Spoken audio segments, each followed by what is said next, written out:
We are tonight manifesting with Meg and Kevin Cregan, and the topic of tonight is naturally high on life in April, because it is 420, and we all know that. 420. I am so excited to have Kevin and share his extraordinariness with the world. This is, in fact, probably one of the coolest people and the dearest friends that I unfortunately don't get to see a lot of anymore. But I figure an hour conversation with him is more than exciting for me. It definitely makes this quarantining even that much better, because people like him are definitely those that you want to keep around in your life. So welcome, everybody. I do want to introduce him, but Kevin, as always, we start my manifesting with Meg's to basically invite you to set an intention that you want to actually meet for this interview. So whatever intentions you have, I ask you to hold it in your heart. And at the end, I ask you to pick a number between 3 and 397. It's a number that corresponds with my book, The Magical Guide to Bliss, which you're familiar with. My Magical Guide to Bliss has insights that offer you a daily hit, or basically you can follow it throughout the year. And oh, there you go. He has his own as well. It's all about trying to arrive to a state of bliss, not as an abstract idea, but an attainable state of being that we can all strive for. Doesn't matter whoever you are, wherever you are, there's always an opportunity to live from intention and desire. And when you do that, you know, you're reaching a state of happiness that you could actually go from the impossible to the possible. And this is one of those blissful moments. So I have Fabulon guest and diva, Kevin Cregan. Let me give you a little bit background as to our friendship, as well as to Kevin and his magicalness. Basically, for those who know him and don't know him, he is a star champion in his own right. I am actually playing with some of the wonderful tools that I've gotten on Facebook. And this gentleman, certainly back in the day, was an amazing national champion, world champion at that. He was a world champion and the U.S. National Aerobics Mixed Pair Champion in 1990. He was in 1991 World Aerobics Mixed Pairs Champion. In 1993, he has a Diesel Open Aerobics Champion, 5th place men's individual. He was a personal trainer for a very long time. He worked at Crunch Fitness in Miami Beach, and that's where we got to get to know each other. Take a class with Kevin certainly will take the doldrums away in anybody's life. He definitely was a mood kicker and a booty kicker at the same time. The music that he played was beyond phenomenal. And, you know, we do say that if we get lucky enough tonight, he might break out in a rendition of, God knows, Judy or Babs. Who knows? That will be a surprise at the end of the interview. At this point in time, he is living his best and most authentic life, and, you know, rising to the challenges as well as gaining his own bliss. He is I guess you're running the kitchen at the Hale Foundation, a men's residential drug and alcohol treatment facility, and you'll soon be running the kitchen at the Valor Station, a residential drug and alcoholic treatment facility as well, exclusively for first responders, which, you know, is so important nowadays, because right now we need to support our first responders like nobody's business in light of what's happening and the state of the world. So what an amazing opportunity for you to be of service to some of the people who are really serving our communities right now and serving all of us, which is amazing. You know, Kevin is clearly to love him. He is a sunshine, bright and smile. While he walks in the room, he lights it up. He is definitely one of the people who has shown me how to shine in my life. And as he loved to say for many years, create yourself a beautiful day. And at this point in time, I am so excited to share this incredible person with you. And certainly I open it up to you. Please tell us how you are all about being naturally high on life, and give us a little bit more as to your magicalness, Kevin. Thank you, Meg. You know, it's really funny because I don't know, originally when we had talked about it, I don't know why the 420 didn't hit me in the head. But last week I was like, oh my God, this is on 420. Yeah. And, you know, that used to have such a different meaning for me. You know, and I love the way that you were able to take that and twist it into, you know, 420 being naturally high. You know, because for me, that's what my life is all about now. You know, we've talked about this. I have been in recovery. I've been in a 12-step program since I came to Augusta. You know, and it's just, it really, really, really has changed my life. It has dramatically, you know, changed my perspective. I was always, you know, for the most part, I was always a very upbeat person, a very positive person. But, you know, at the same time, for whatever reasons, I had my demons. You know, and, you know, there was you know, at the end of living in Miami, it was, you know, Miami was a wonderful, wonderful place to live for a really long time until, for me, it wasn't a wonderful place to live. You know, just the whole scene. And, you know, and I wasn't a big go out late to the clubs kind of person, but, you know, it just wasn't good for me. I mean, there were some really, really dark times. I moved from Miami to South Carolina and stayed with my parents for a little while. And then when they got, it's stuff that I can laugh about now, and that most of the people that know me, or everybody that knows me from Augusta, has heard me, you know, share what happened. But, you know, it was just, you know, I mean, I can laugh about it now, but there was a time, you know, when I had gone to treatment, that my sister Meg was at my parents' house, and everybody was there for, it was either an anniversary or something, and she was upstairs in the room that I had been staying in with her young daughters, and she went to show them a picture that was leaning against the wall that was like, I think it was one of my parents' wedding pictures. And when she picked it up, there were a couple of empty bottles of vodka there. Oh, hey now. So she turned it into a learning experience, and they had a treasure hunt. Oh. Oh my You know, God. and it's something that I can laugh about now, but, you know, I mean, the reality of it was, at the time, it was horrible. It was a really, really dark place.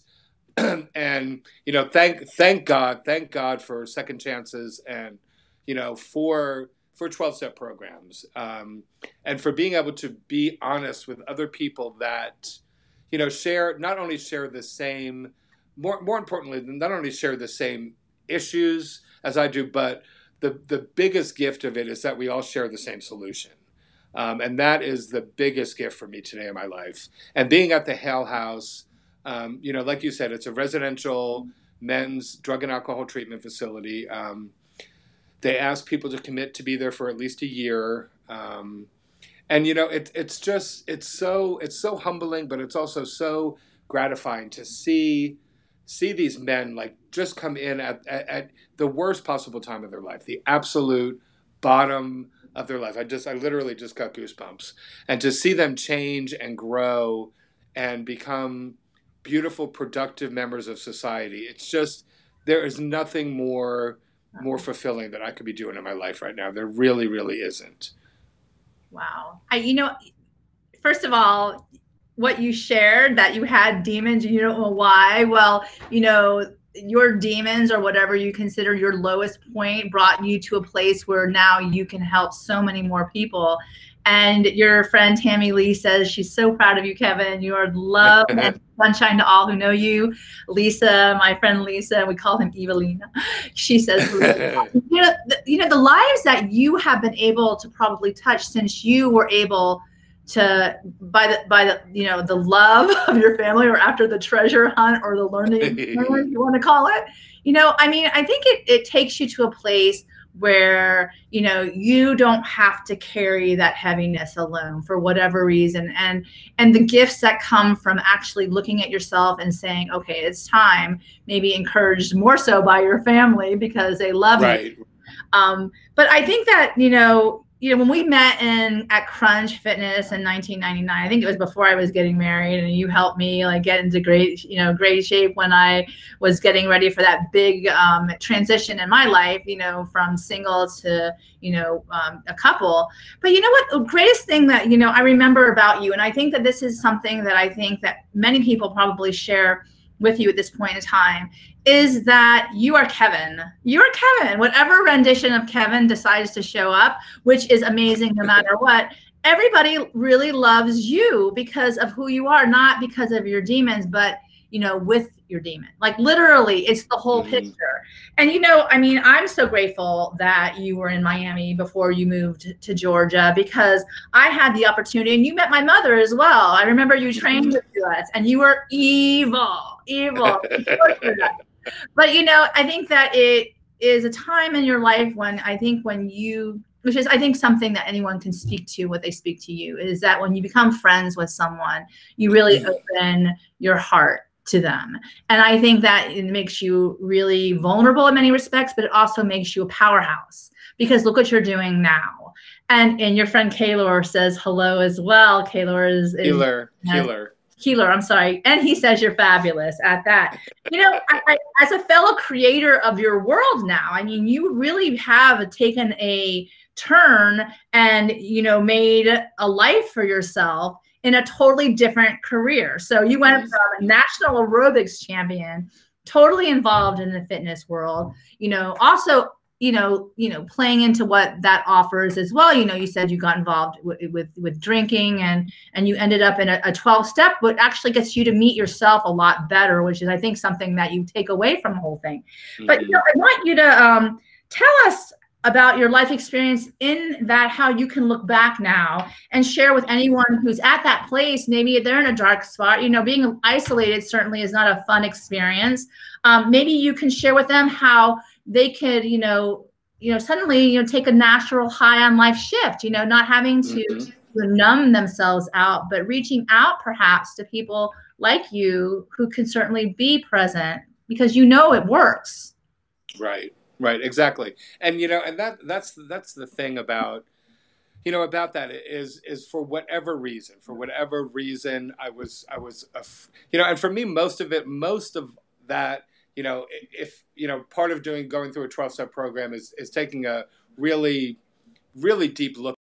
And when I was able to put it all down on paper, most of it was, if I boiled everything down to its essence, it was all fear-based. It was all fear-based. And and for me, what I've learned today is that I cannot live in fear and in faith at the same time. They're mutually exclusive. And when I'm living in fear, it's because I'm trying to take my will back. That's me trying to say that, because God can see around corners. I can't see around corners. And things that I never could have dreamed of, or I never would have imagined for myself, especially, 9-10 years ago, just the way that, the path that God has led me down, it's just, it's just so beautiful. It's so, it's just, it's really funny, because the saying there, but for the grace of God, I used to really piss me off. But now it's like, and I don't know why, but, and I think it was because I thought it was very, very judgy. But, the bottom line is that the grace of God is available to all of us. And whatever your definition of your higher power, or whatever your definition of God is, the universal goodness, love of the universe, however you want to define what your higher power is, that higher power wants nothing but the best for each and every one of us. And it's, the grace of God is there for any one of us at any time to grab a hold of. It really, really is. And, being able to show people that even at, and you even said it too, what I'm able to do now is show people that even when you're at what you think is your darkest hour, that can become your greatest gift, because you are going to be able to share with somebody else who feels like they're at their darkest hour, that there is a light at the end of the tunnel, and it's not a train coming at you. Yeah. Well, I think, I don't know well, let me ask you, how long did it take you to actually, give in to the grace? You understand what I mean? Because I'm sure No, I do. you're not really happy about, being in an experience where, you don't get to say what you want to say and do what you want to do, and they're control a little bit more. So, when do you allow the grace? When did you allow the grace in your life? Well, and for me too, it's a twofold answer to that. I think the biggest, because I had a couple of setbacks.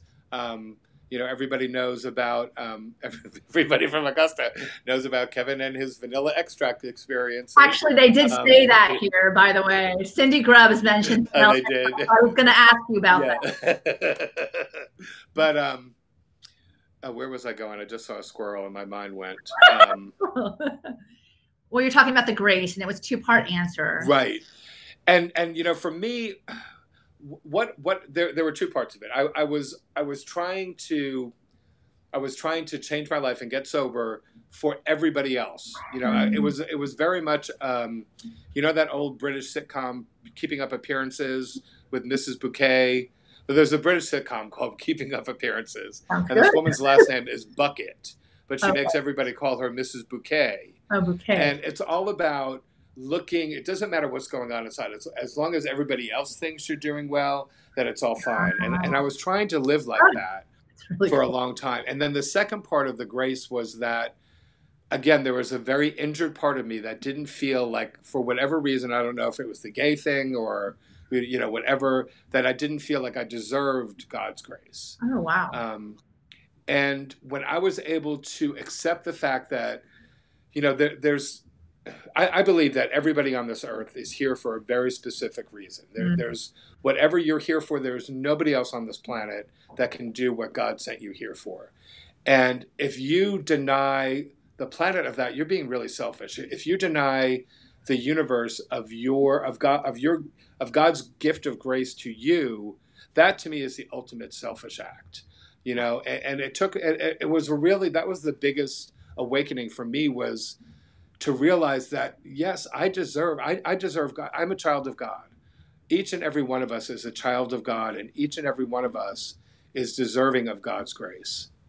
That's beautiful. I think some people really have a hard time truly believing or getting to the point where they see their own uniqueness, their own specialness, that unique quality that only they could bring to the table. And literally, if you're here in this time and this now, it's time and now to shine in whatever way you're meant to shine. So I think figuring out, or at least allowing that to come to fruition, is, like you said, a really beautiful act for everyone else. And I can totally tell you, people are on telling how much they love you and how much you make them laugh all the time, and even when they're at a low point. So I think that we all shine with each other, for each other, and how important it is that we all show up at this time to speak whatever truth we find is necessary to speak.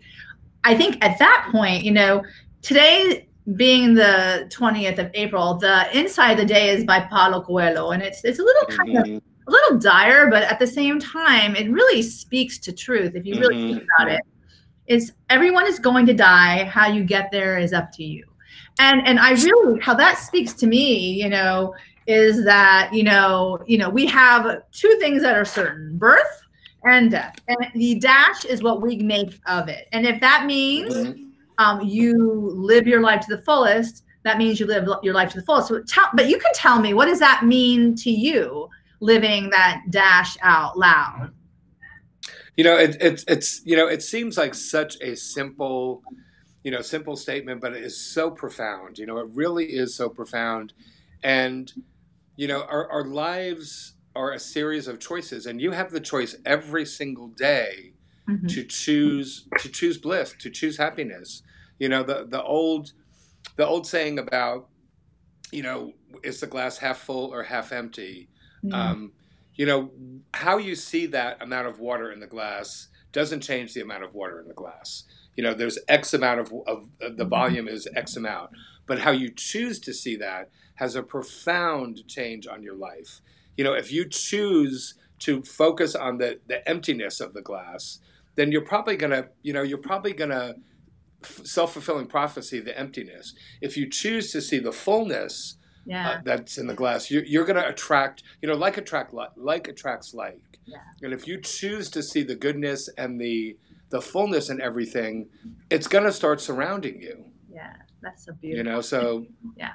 What a great way of looking at life, especially as I sit here and look at you, surrounded by the beauty of the world through your paintings behind you and the purples behind you, and, seeing these things and your beautiful light, that's the fullness of life, what we can see as beautiful, rather than, focus on the fact that we can't really be outdoors doing what we usually do and experiencing what we usually experience. It's seeing this time for what it actually offers, and instead of being the emptiness, that fullness you speak to.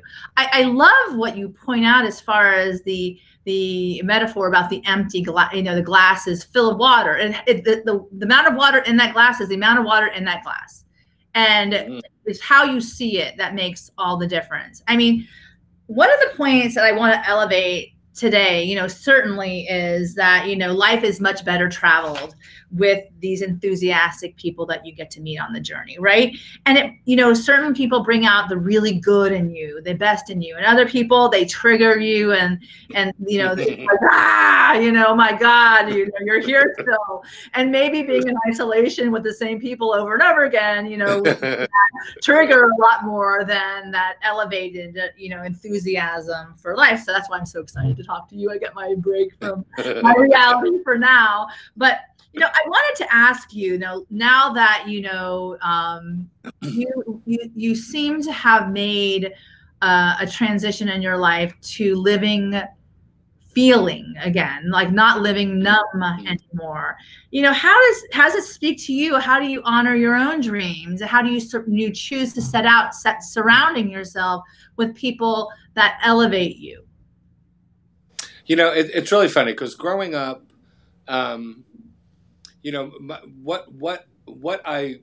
what my idea of success growing up is probably what a lot of people's idea of success. It had everything to do with your job and your education and what car you drove and where you lived and the school that you attended and all of this stuff, and that's just stuff. For me now, my goal in life now is not to have stuff. My goal in life now is to gather joy and to gather around people that bring me joy. That's awesome. And it's funny to your point about the something else that I've learned through this journey of self-discovery is that if there's something about somebody that bothers me, it's because they're being a mirror. They're reflecting to me something about myself that I have not yet learned to love and accept. Otherwise, it wouldn't be on my radar. There are things about other people that drive other people crazy, and I'm just like, and then there's things that drive me crazy about other people that other people don't get. So for me, if I take the positive look at it and say, okay, what can I do? What can I turn around to empathize with why this person is driving me absolutely that crazy. I think that's amazing. And like you said before, like attracts like. So, literally if you wake up on the wrong side of the bed and that wrong side of the bed notion follows you throughout the day, maybe you should go back. Go back in and try again, right?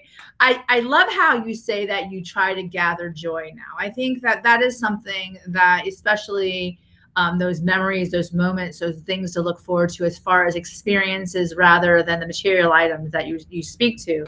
I wanted to ask you more about the Hale Foundation. I know that you've gotten very involved in it. You were raising funds for it to support the program as well. And I'd like you to educate like the people who are watching what exactly is the Hale Foundation, and certainly maybe afterwards we can give the links to it to see if people would be interested to support it as well. Yeah, it's it's a nonprofit. They don't take any money from the government, from the city, from it's fully self-supporting, with, also with donations from a lot of people in the community. The men who found the men who are running, or currently the man who is currently running the foundation, is a really big believer in,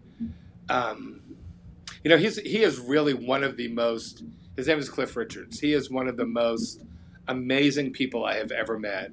And he really believes that, in order for you to be successful, in order for you to turn your life around, you've got to have some kind of investment in it. So, they're really, and some of the things, especially some of the guys early on, just are like, oh, why are they such jerks about this? Why do they make me do this and that? And why do I have to get up and be at breakfast every morning at 6 and be at meditation and every morning at 7? And why do I have to make my bed every day? And it's all about just setting a routine, setting goals and growth and boundaries in your life. There's something that, and early on when Cliff had said this, I was just like, ugh. It was one of those things that really annoyed me. Yeah. He was his one of his favorite sayings is, what you do in some things, you do in all things. Oh. And and at first I was just like, no. But the truth of the matter is, if you're cheating on the little seemingly inconsequential things, chances are you're cheating on the big stuff too. It's like, once that crack is open and that flood water starts pouring in, it just becomes so much easier to just be like, Yeah. So it's a really, it's a really beautiful place. And the one of the sad realities of alcoholics and drug addicts and recovery is, the percentage is not, it's not that great, to be perfectly honest. I mean, I have, since I've been there in 2011, I have lost count of the people that I know that have died of drug and alcohol related deaths. I mean, literally have lost count. And, another thing that, that Cliff had done early on was, we were in a room with, I don't know, maybe there were 40 of us. And he, said something to the effect of, everybody look around. And he said, give or take, there's 40 of you right now. He said, statistically, in 1 year, only 4 of you will still be sober. Wow. And that's a really sobering, I mean, literally, that's a really sobering reality. And, and also to get, one of the other things too, that was really hard for me in the beginning was wrapping my mind around this concept of living one day at a time. But, for anybody who's a Christian and has ever said the Lord's Prayer, it says, give us this day our daily bread. It doesn't talk about next week's daily bread. It doesn't talk about the daily bread for the year. It's just talking about, give us this day our daily bread. Give us this 24 hours. That's all any of us have is today. Wow. So it's so, and if you live, or for me, I can't say if I live life, in the fullest, and not to be, a Debbie Downer, but like, oh, I'm going to die tomorrow. But if I live each and every day to its fullest, it's just so much more beautiful. It really, really is. And like I was saying earlier with the orchids, it's so funny because Cindy's going to laugh and Roseanne's going to laugh. But there's this guy that lives not too far from here that has, like, he literally has millions of orchids. And whenever I'm going over there, I'm like, okay, I'm going to go see my dealer today. Does anybody want to come with me? Oh, I love it. In a way, when you take pictures of your flowers, and I'm going to share some of those, your gardens, your orchids, that is essentially a natural high, literally. I mean, it is. When you can actually bask in the beauty of those smaller moments in life, those are beautiful. And I always, I don't have a beautiful garden like you, and I always get excited when you share pictures of your amazing, garden, the flowers, and I don't have it, but I can enjoy what you are bringing to the table from your dealer, literally, you know, with the flowers. Because really, you know, beauty is in the eye of the beholder, literally. And if you can enjoy, you know, the simplicity of a bloom of an orchid, like I generally get happy if the damn thing lives longer than a week. But you know, that's why I benefit much more from being, you know, exposed to other people's beautiful works of art. You know, I think that essentially, you know, it changes the game, and it gives you opportunities to truly get your endorphin hits from things that are, you know, really healthy for you. I mean, and you know, I love how you say just today, and everyone is actually talking about it. There are 2 points I do want to ask you. Cindy asked to ask you about Lois. So I think you can tell us about Lois and the vanilla extract. They're all talking about the vanilla extract. I've got to ask you about that too. So tell me about what you want to tell first. So Lois is an orchid that Cindy and Keeler and Larissa and Roseanne and Brian and Med, my boyfriend, my straight boyfriend, Med, who's actually Roseanne's brother and Cindy's husband, but he's really mine. That makes it more interesting than I suppose, right? Got me this orchid that was literally, I mean, it was the most obscene thing you have ever seen in your life. Like it was right here behind me, and the flowers literally went to the ceiling. Oh, wow. I mean, the flower spikes were like 5 feet tall, and they had like, each one of them had like hundreds and hundreds of flowers on it. And and Cindy named it Lois because Lois is Bill Wilson's wife. That's all I'll say. Okay. So they named it Lois. Oh my God. And unfortunately, I had Lois outside last year, and I brought her inside, and she was not doing well. So Lois is now at summer camp at somebody in the Aiken Augusta Orchid Society's greenhouse, being brought back to health. Oh, wow. I had nothing to do with the death of Lois. No. There you go. I normally do kill orchids, which I like am fascinated by how you keep them so vibrant and beautiful. But so Lois is in recovery right now. Is that like Lois is, yes. Lois is convalescing. And tell me about the vanilla extract. Okay, so the vanilla extract.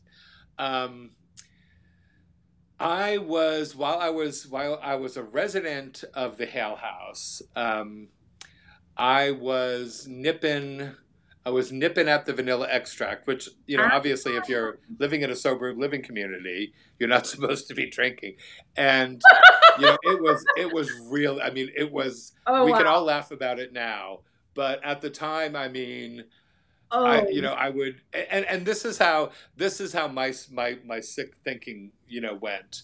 It was because in my mind, I'm like, well, if anybody ever catches me, I mean, they know that I bake, so that, you know, I can justify this, I can explain this away. Oh my God. You know, I mean, even though it's like I'm walking out of Costco or Walmart with like 8 bottles like this size of vanilla extract, which would last, you know, even you know, the best baker in the world a year, you know. But oh my God. So yeah, that's the whole vanilla extract. You know, it never even dawned on me that there was alcohol in vanilla extract. Now I've learned a factoid. There you go. Yes. And I guess if you bake, literally, you know, but apparently they caught you on the vanilla extract. Yeah, well.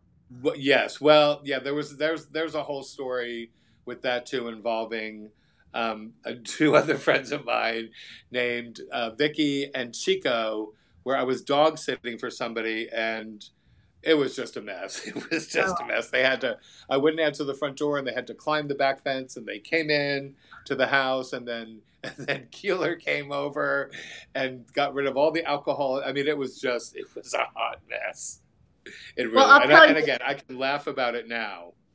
Yeah. But at the time it was, you know, it's just, you know, it's really funny too, because, you know, you talk to people that are in, you know, whatever 12-step program, and you know, you lament over it, and I might hit myself over the head, and it's like, you know, but the bottom line is, I did that kind of stuff because I'm an alcoholic. I'm never not going to be an alcoholic. Yeah. It's not something that, you know, by going through a 12-step program or whatever, I'm cured of alcoholism. I get a daily reprieve from my disease, and that's contingent upon my spiritual condition. As long as I maintain a close contact with my higher power, and my spiritual condition is good, then I get a daily reprieve from my obsession. Wow. And that is just such a beautiful gift. It really, really is. I think that you see it as a daily reprieve. You can sit there and just like breathe into the moment, like really like with gratitude. And you've always been someone, at least as long as I've known you, has been a person of incredible gratitude. You've always been someone who appreciates your life, even though you say you are an alcoholic. That doesn't change essentially the who at your very core that you are. It just is something that you have to deal with on a daily basis. But the magic of you still shines through regardless. Right. I really believe that people come into your life for a reason, season, or lifetime. And I think that, you had to go through a lot of sadness. Like literally, if you're one or you're 4 of 40 people who at the end of the program, still, you see a lot of pain, right? And I think the fact that you can appreciate the joy that comes even in the midst of pain is something really beautiful and special. And a lot of people who don't go through what you've gone through and have to deal with what you go through, can truly experience that at a level that's very different, like at an extreme. I try to, always learn the lessons. I think we all try to learn the lessons when we're awake, when we're conscious, when we're actually paying attention, right? And I think even at this point in your life, where you are, where you stand, since you shared it's a daily reprieve, literally. Where do you see your dash taking you at this point right now? Like, I can tell you, I'll share this. You are definitely an incredibly talented baker. Your what you create is amazing. I'm not quite sure if there's vanilla extract in that. It's really quite beautiful. And like I said, your career transition from, one of an aerobic, champion to now working through your own recovery and giving back in ways that now you do right now with both the kitchens and the Hale Foundation. And now you're saying with regard to the first responder, like, how does this all at this point in time and dealing with what we're dealing, with the challenges right now that show up, how does this all play a role and who the lessons that made you who you are today? Well, first of all, I want to clarify, something that, with for people that are, or for myself, I'm not gonna say what other people think. For me, being in recovery is not, although it's, I talk about a daily reprieve and all of that. Honestly, Meg, being an alcoholic is probably my greatest asset and the biggest gift that I've gotten from God. And I remember early on hearing people say that. I was like, oh my God, you're just full of it. You can't possibly be grateful. But you know what? It brings what it brings with, I hate to say it like the payoff, but the payoff, for what the awareness and the beauty that, coincides with that, disease or whatever, with being an alcoholic. There's so much beauty that comes. I wouldn't trade it for the world. I wouldn't trade I would trade the pain that I put other people through and family members through, but I wouldn't trade the growth and what has come from what has come out the other side for me. Because everything happens for a reason, and every single thing that I've done in my entire life has brought me to this moment, right here, right now, speaking to you. So where this, and I don't like, there's something that we talk about too. If you were to sit down, in the very beginning of when you started this journey and wrote down a list of all the things that you wanted, you know, in a year and put it in a box, and then a year later took it out, you would have sold yourself so short. You know, and so I really don't try to, you know, it's not that I don't plan for the future. I just don't get attached to what the outcomes of the future are going to be, because I would say, I mean, even in my wildest, most crazy creative, you know, ideas, I wouldn't be able to come up with the beauty and the grandeur that the universe has in store for me and for everybody. Yeah. You know, so I really don't like to, you know, to future trip on, you know, what am I going to do? I know that I'm going to continue bringing joy and you know, helping other people, helping share my experience, to help other people who feel like, again, like I said earlier, who feel like this, you know, this is the worst moment of their life. Yeah. You know, you know, one of the things my mother told me, and I think I've said this before on the show, I must have a million times, is that number one, stress will kill you. And number two, don't have any regrets in life. And I speak to that right now because I think what you're speaking to, you know, I'm a big visionary, like as far as the visuals, the vision board, you know, I actually got a meme from someone that said, "Dear 2020, this shit wasn't on my vision board about everything that's going on right now." And what you're speaking to is correct. We cannot control what happens for now and the future, but we can have a say in how we show up every day. And I think that that's what you're speaking to, is the present moment. And I think that, you know, what you're saying is that the gift and you know, and as I'm hearing you, there's a lot of healing to be heard in the words that you are sharing with everyone. And I think that's a lot of acceptance and certainly accepting the past and not allowing yourself to get anxiety or worry about the future, just truly being in the present moment. And, you know, I think that the most beautiful thing that you can share for me right now is that whole greatest, you know, asset, my greatest gift could be the things that I hate the most about myself. And literally hate the most. I mean, you know, as a very compassionate or empathetic person, and you know, I sometimes share consequentially, you know, my life story, but I am scared to show those demons too, and to hear you, you know, accepting those parts of you that are not as polished and pretty, because you are definitely polished and pretty, my friend. I mean, literally takes a lot of just, you know, the kind of screw it. This is who I am. You know, look, you like me, you like me. You don't like me, it's time for you to go find someone else that you might like a little bit better. Right. And that goes to the point where you're speaking of you and me talking right now. You know, many years you've been living in Georgia in a way, and many years, you know, when I had my son, you know, Michael Motorcycle, how important you were to me, because you got me through a really challenging pregnancy. I got to work out with you, literally, you know, vomiting on the side, not to gross anybody out. But, you know, I think at the same time, the gifts of your presence to others can't go without saying. And I, you know, and my friends are pointing out that today is the 2nd year anniversary of when we all 16 of us, 17 total with our guide, arrived in Camino de Santiago. And I think what you're speaking to right now is so poignant, because, you know, that journey from, you know, stepping into, you know, getting caught with your sister, and then, you know, them loving you so much that they're begging you to take something out of this and get help.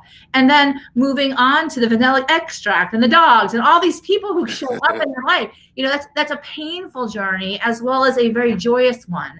And you know, I remember my Camino, you know, was really painful. My feet, I sprained it on the day before. But, you know, at the end of the day, the spiritual component, which you take away, clearly what you've taken away, is really compelling. And I believe it makes you extraordinary.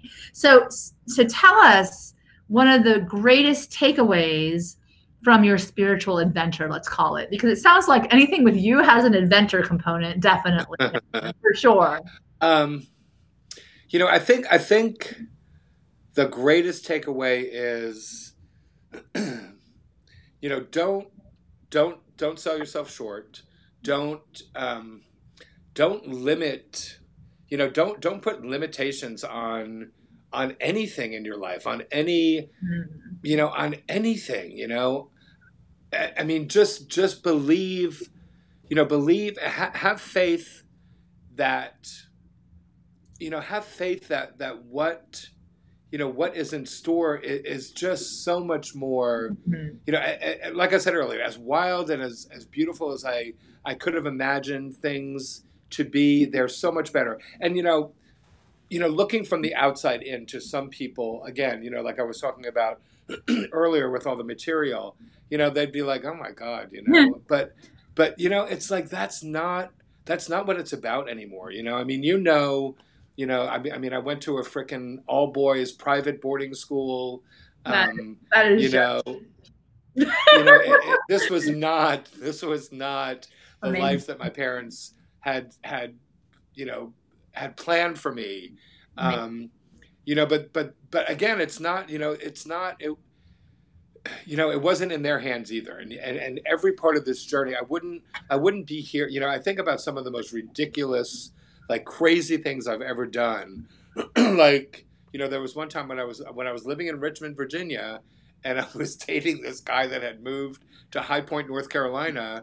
And I mean, literally one day I was like going to take the bus to go to work, and I was just like, I got on the bus and went downtown, and I took a bus to North Carolina. Maybe that's where the North Carolina came in. I took a bus to North Carolina and literally was like walking down the street, and he drove by and slammed on the brakes like, what are you doing here? You know, but, you know, as crazy as and impulsive as some of those decisions, like that, you know, it's really funny because that crazy decision led me to working at a gym where, because I had been a cheerleader in college and aerobics was just starting, they were like, okay, you're going to learn how to teach aerobics. Oh, wow. I didn't know that. I didn't know that story. So that was in High Point, North Carolina. It was with Living Well Fitness Center. That's awesome. And, you know, we used to teach on like carpeted cement with a boombox. Oh my God. Oh my God. That's awesome. So that's the beginning of your aerobic journey? Yeah. Oh, wow. And before that. And it was all because I followed a boy to North Carolina. Wow. Because you followed a boy to North Carolina. How many stories begin with, I followed a boy to North Carolina? Right. I think as a storyteller, you know, flesh that one out. That sounds like a lot of fun for sure. You know, I wanted to, you know, one of the things about you that makes you extraordinary is that you truly have, from the beginning when I've known you, is encouraged others to create the life of their dreams. And I think that, you know, I guess it doesn't really matter why you followed the boy to North Carolina, but the fact that you responded in kind when you got there and introduced you to this whole, you know, new world that took you to a level of success that, you know, literally is incredibly beautiful, because there you are, you know, you and your dance partner, you know, took both of you guys to the top of your game. So the possibilities for your life, you know, certainly in all of our lives, certainly are only as we allow it, because you said there are no limitations, right? So this is my favorite part of the interview. I get to share why I think that you're extraordinary, in your words, not mine, because I think that when we all truly engage our extraordinariness, like by owning it and saying it and speaking it to truth, literally, then it becomes ours. And I think that the fact that, you know, that you have come here to share with all of us the beauty of who you are is amazing. It is going to be very inspirational for many people who may be at a low point right now and not really understanding and why things are happening the way they are, and perhaps, you know, being really in a dark place, they wouldn't really know how to shift themselves. And maybe they hear from you, you know, what you do and what you have done to go from, you know, from where you were to now where you are, is really another gift that you can share with the world. So this is the kind of conversation that I love to talk about. It's like, what is important to you now, Kevin, in your life?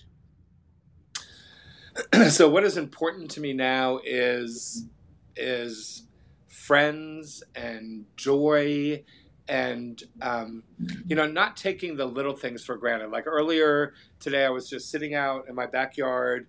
I have a bird feed. I have like a bird feeder with like, I don't know, a bunch of different things on it, and just sitting there, and just watching all the different birds. And I've had it out there for 3 years, so by this point, there's been like generations Oh, of wow. birds Wow. that have come back year after year after year, and it's kind of like to the point where a lot of them are just like can kind of pretty much stand there, and they're just like, oh, it's just him. And especially with the hummingbirds. The hummingbirds are really awesome. The hummingbirds are like the crack whores of the bird world. Why are the hummingbirds the crack whores? Well, they're like. I'm never going to be able to look at a hummingbird the same again. I'll be like, oh, there's the crack whore.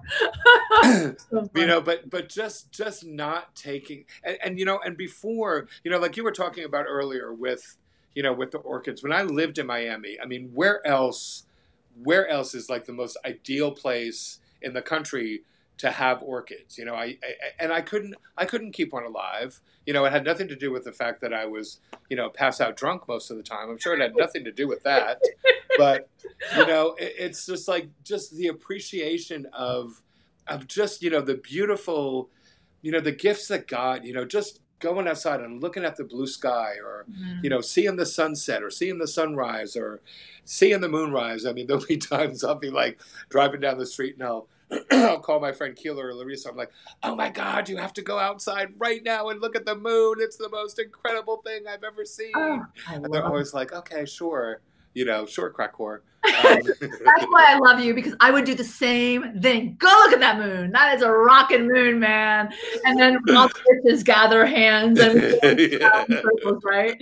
No, but I love that. That's amazing. So as far as importance is appreciating the beauty of the moment, that's amazing. That's wonderful. And, like now that you have lived many lifetimes, literally, in year one, how do you want to prioritize this new season in your life, this now 2020, how it started, and like even what you want to accomplish in the future, or not future, because I know you don't want to live in the future, but even in your present moment. I'm sorry, my thing just said my battery's dying, and I thought I charged. I just want to continue, on a day-to-day basis, just growing spiritually, growing, learning new things. I think as long as you continue to learn new things, you continue to grow. I mean, not just spirit, just like stupid like trivia things. Like I love to watch Jeopardy. I love to watch like all of the Earth and Science shows. Yeah. I love to learn about, just beautiful, just stuff. Yeah. I love to constantly learn. Yeah. Oh, and your friend says that you love to make jib jabs, which could be an addiction at this point. Yes. Yes, I do. That's my new. All of you know what jib jabs are, merging faces onto those songs. So yes, very nice, Kevin. If you get, I've done a couple for you, Meg. You're awesome. I think I did. What did I do for you guys? I think I did Love Shack. Oh, you did Lizzo for me. Truth Hurts. I did Lizzo for you too, but I did a version of Love Shack where Michael was the lead male singer. And by the way, he loved it. He did appreciate you. My 17-year-old thinks you're really cool. That is pretty. Those are high marks for sure. And my daughter thinks you're fabulous, because certainly you and Judy Garland are very tight with that. I'm still hoping you burst out, because for all of you who know Kevin, if you're lucky enough to get a phone call on your birthday, it's going to be a rendition of Marilyn Monroe singing Happy Birthday, Mr. President, which I always get excited about. And it is definitely a birthday highlight, naturally high for me. That's for sure. I do like, when we manifest, I do like to give people some great tools that you have learned from your life that they can use as takeaways for their incredible journeys, especially if they're facing similar demons, or they're in the dark place, or even if they're not, what you do to bring more joy into the world, like you've spoken to. I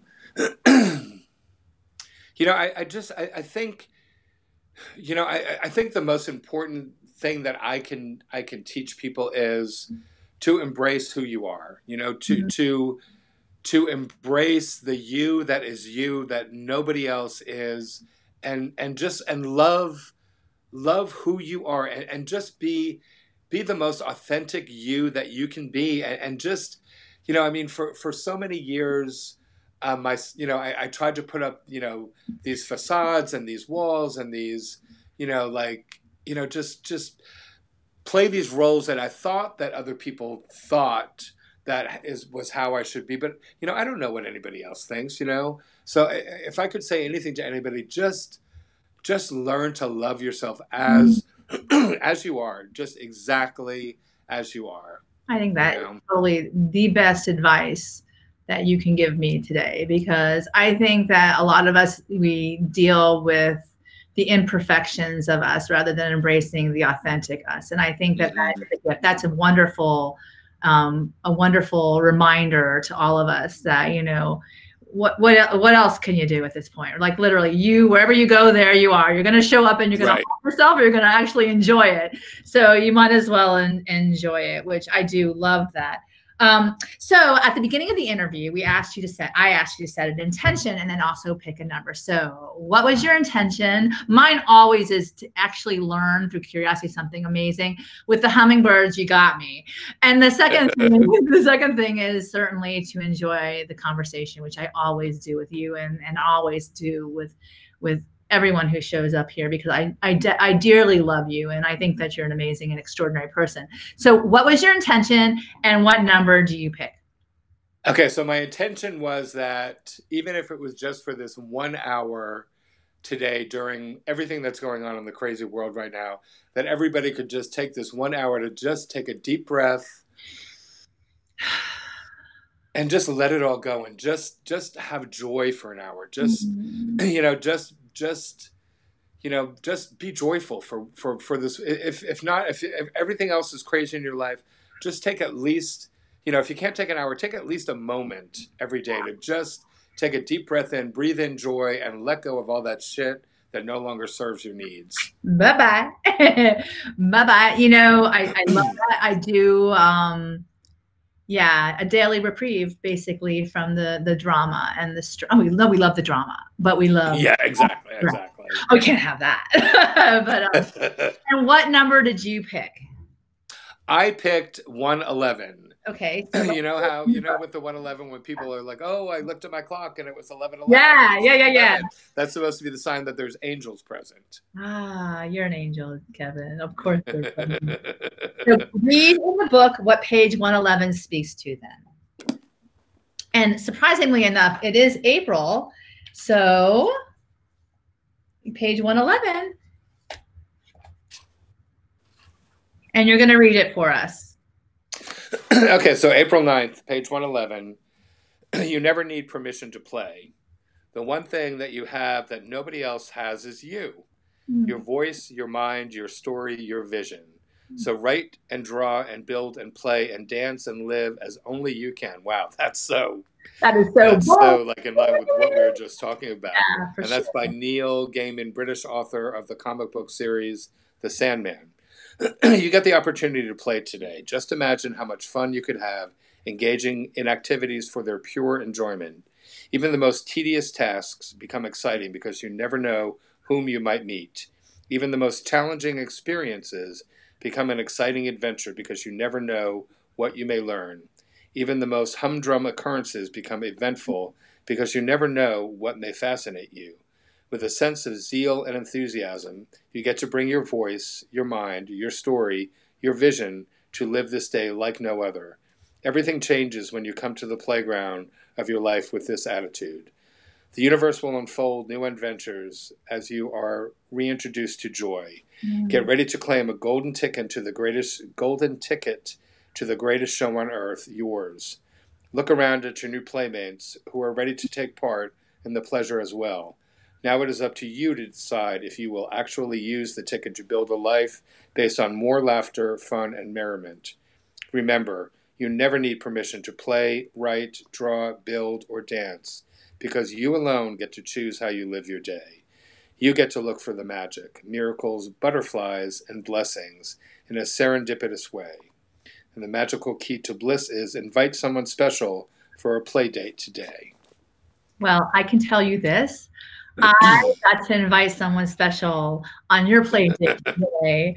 And, you know, it's been since years now that we've been friends, and you definitely always bring joy and merriment and enthusiasm to my life. And for that, I will eternally be grateful for your beauty and that you get to share your authentic you with me. And with that, are you going to sing some Judy for us, or we got that lucky? Oh, some Judy? Well, oh, it's 9 o'clock. Okay, so I think I'll take us out with, wait, let me take a little sip of water. Before you do take us out, I definitely want you to give us a final bit of inspiration. I did like. Oh, yes. Yes, you have to give us a final bit of inspiration. Okay. Yes. I was going to, hold on, I had something to read. Oh, yes, yes, yes. Yes. Yes, remember? Yes, and I want you to post it in the feed afterwards so everyone gets to actually take it home with you. Go ahead. So this is from a book. This is from a book called 24 Hours a Day, and this is a reading by, it was a favorite reading of a very dear friend of a lot of us. Her name was Miss Francis. And the reading goes like this.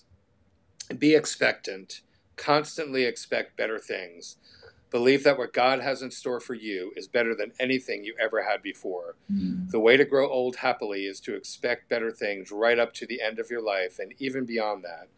A good life is a growing, expanding life with ever-widening horizons, an ever greater circle of friends and acquaintances, and an ever greater opportunity for usefulness. Oh, wow. That's beautiful.